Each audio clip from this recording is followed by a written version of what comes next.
Hello viewers, আসসালামু আলাইকুম। Welcome to my channel.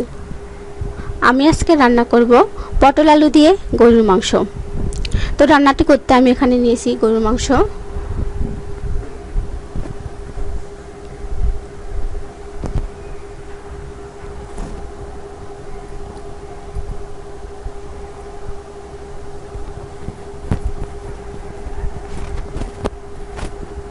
আমি মাংসটা ভালো করে পরিষ্কার করে ধুয়ে কেটে রেখেছি।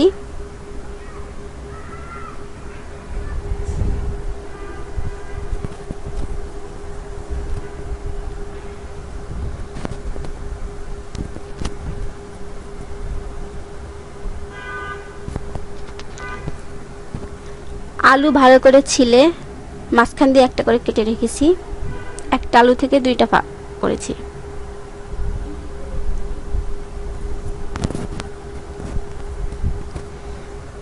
এখানে আমি পটল কেটে রেখেছি। পটলগুলো আমি একটা পটল থেকে দুইটা ভাগ করেছি। পটলটা আমি ছিলি নাই, হালকা করে উপর থেকে সবুজ আবরণটা চেঁচে ফেলে দিয়েছি।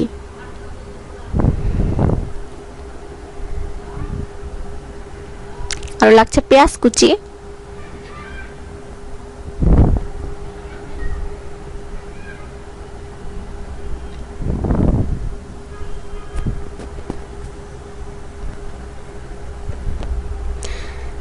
লাগছে শুকনা মরিচ গুঁড়া, হলুদ গুঁড়া, গরম মশলা গুঁড়া, ভাজা ধনিয়া গুঁড়া, ভাজা জিরা গুঁড়া, লবণ, আদা রসুন বাটা।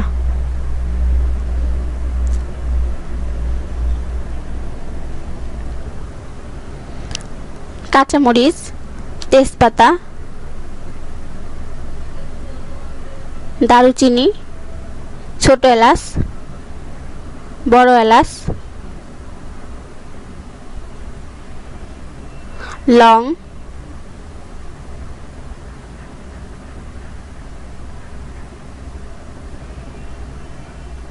আরো লাগছে গোলমরিচ।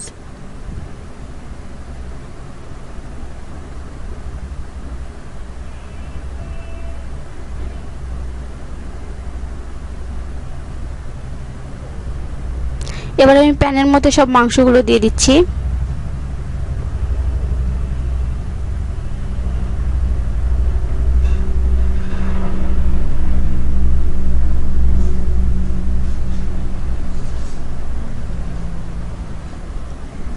এবার একে একে সব মশলা দিয়ে আমি ভালো করে মাংসটা মেখে নেব। দিয়ে দিলাম 3 টেবিল চামচ পরিমাণ আদা রসুন বাটা,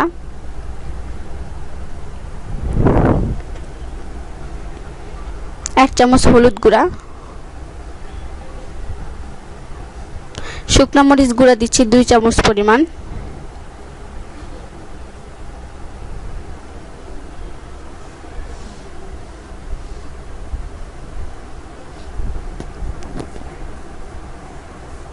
স্বাদ মতো লবণ,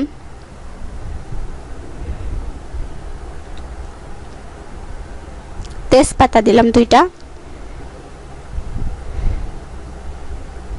বড় এলাচ দিয়ে দিলাম 2টা,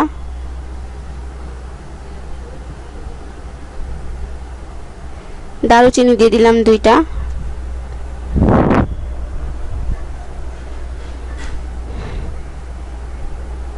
এলাচ দিয়ে দিলাম 3টা,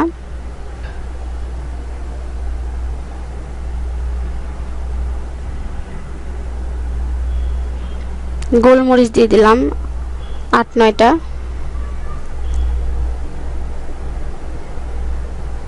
লং দিয়ে দিলাম 6টা।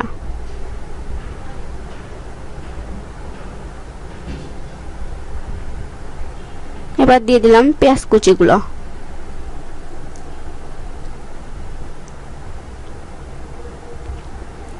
4 টেবিল চামচ পরিমাণ তেল দিয়ে দিলাম।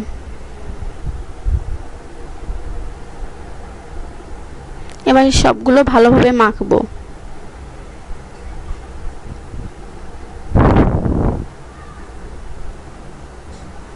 মাংস আর মশলাগুলো ভালো করে মেখে নিচ্ছি।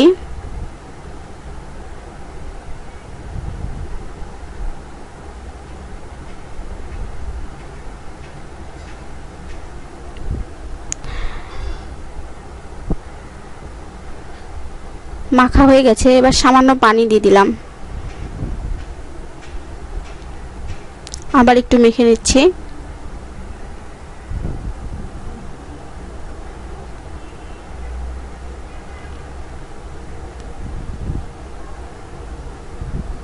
এবার চুলায় বসিয়ে দিলাম, ঢাকনাটা দিয়ে দিলাম।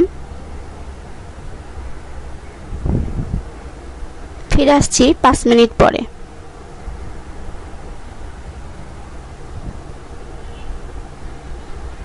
নেড়ে দিচ্ছি।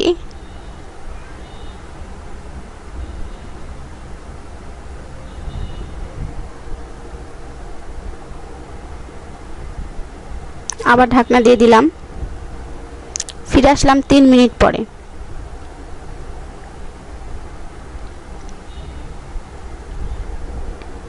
আমি মাংসগুলো ভালোভাবে কষিয়ে নিচ্ছি, নেড়ে দিচ্ছি।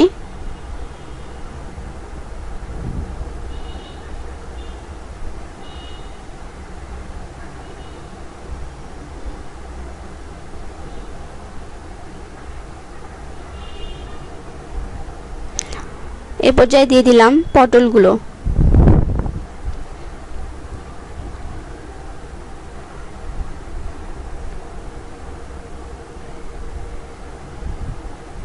এবার পটলগুলো ভালো করে মিশিয়ে দিচ্ছি।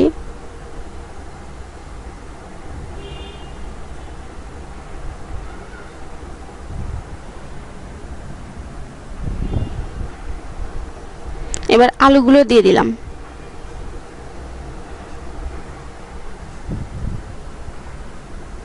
নেড়ে দিচ্ছি।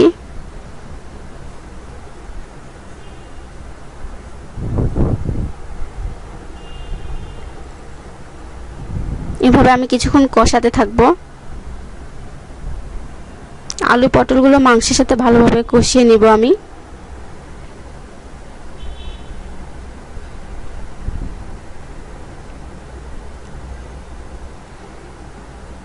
আমার কষানো প্রায় হয়ে গেছে, দেখুন তেলগুলো উপরে উঠে এসেছে। এবার আমি দিয়ে দিলাম 1 চামচ গরম মশলা গুঁড়া,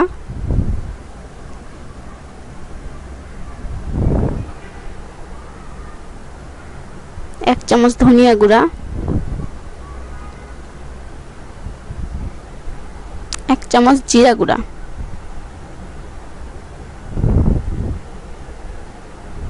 এবার মিশিয়ে দিচ্ছি সব মশলাগুলো তরকারির সাথে ভালো করে।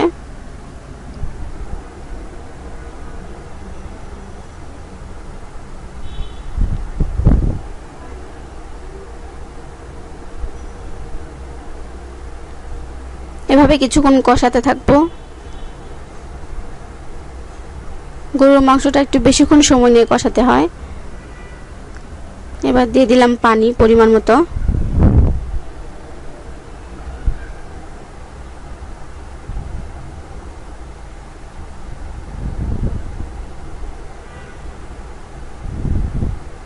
নেড়ে দিচ্ছি।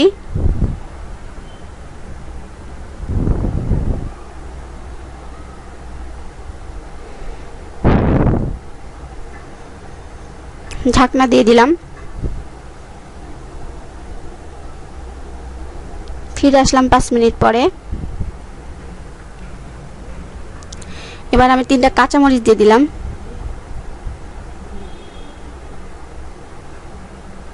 নেড়ে দিচ্ছি।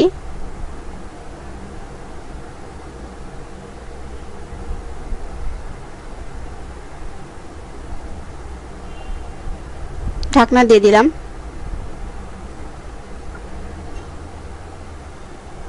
ফিরে আসলাম 5 মিনিট পরে। আমার তরকারিটা হয়ে গেছে।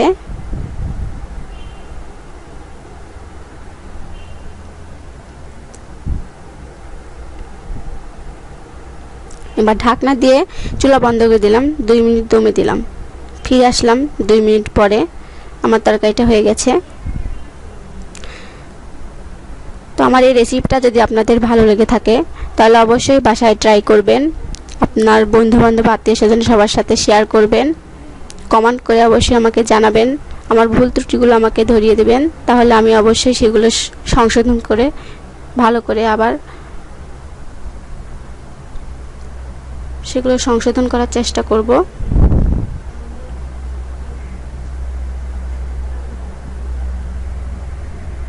আমার চ্যানেলকে সাবস্ক্রাইব করবেন, আমার জন্য দোয়া করবেন। আবার নতুন কোনো রান্না নিয়ে চলে আসবো আপনাদের মাঝে। সবাই ভালো থাকবেন।